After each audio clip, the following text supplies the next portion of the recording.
Surrounded by the serenity of nature, the fisherman was enjoying a springtime evening away from the hustle and bustle. The Pennsylvania lake was still, except for what looked like a log nearby, splashing along in the current. Then suddenly with a start, the angler realized that it was no log, and that it wasn't splashing, it was flailing. He therefore had to act fast before it was too late. Brad Meck is a keen fisherman from the small town of Everett in Pennsylvania.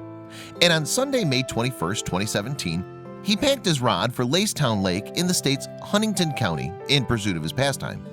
So it was that Meck found himself in the peace and quiet of the reservoir's James Creek, seeking his catch of the day. However, when he first set out that day, there was no way that Meck could have known what the size of his biggest catch would be, and it wasn't a fish that disturbed the peace that evening. When the movement in the water first caught his eye, though, the seasoned angler dismissed the brown object as a log floating along the lake. There was no reason to believe otherwise, after all. Raystown Lake is surrounded by wooded areas, so it was a fair assumption to make.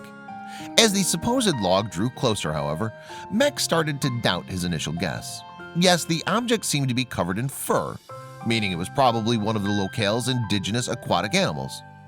A couple days later, the fisherman spoke to ABC News about the encounter. "I saw it coming towards me. I thought it was just a beaver or something like that," he recalled.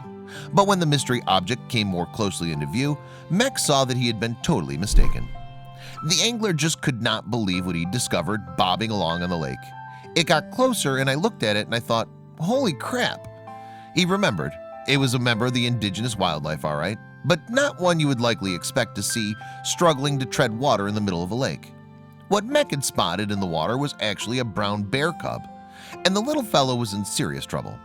In fact, the fisherman told ABC News that by that stage, the exhausted cub could only just keep its snout raised above the waterline.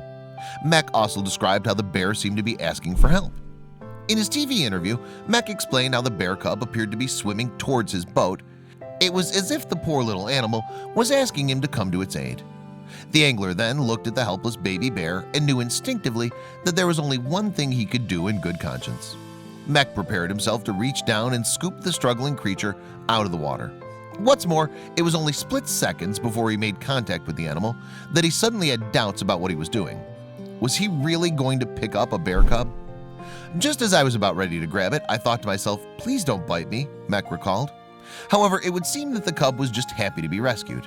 It definitely showed no interest in sinking its teeth into the man who had saved its life. "It was as calm as can be. It didn't show any hostility towards me," Meck told ABC News. Even so, the fisherman could be forgiven if he was somewhat unsettled by the encounter. Subsequently, Meck had a decision to make. He had a wild bear on his boat and no idea what to do with it. Not only that, but there was no phone reception out on Raystown Lake, so he was unable to consult an expert for advice. One thought did cross Meck's mind, however. "I saw the direction it was swimming in," he explained. And because of this, the fisherman thought the most likely explanation for the cub being stranded out in the creek was that it had lost its mother while crossing the lake. He therefore set off in the same direction in hope of putting the baby bear safely back on its original path. "I kind of figured maybe mom swam across first," Meck said, "and because the baby was so little it was struggling. I just figured she'd be up on the bank somewhere," he concluded. With that in mind, the fisherman traveled across the water. On the other side of the lake, Meck deposited the bear cub safely back on terra firma, and it immediately went off on its way, pausing only to glance back at the fisherman who had saved its life.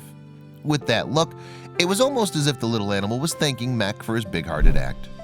However, although the fisherman's actions saved the bear from drowning, state officials don't recommend that others follow his lead. The Pennsylvania Game Commission has asked the public to avoid touching wild animals, even in similar circumstances. Why? Because it's possible that Meck was putting himself in terrible danger.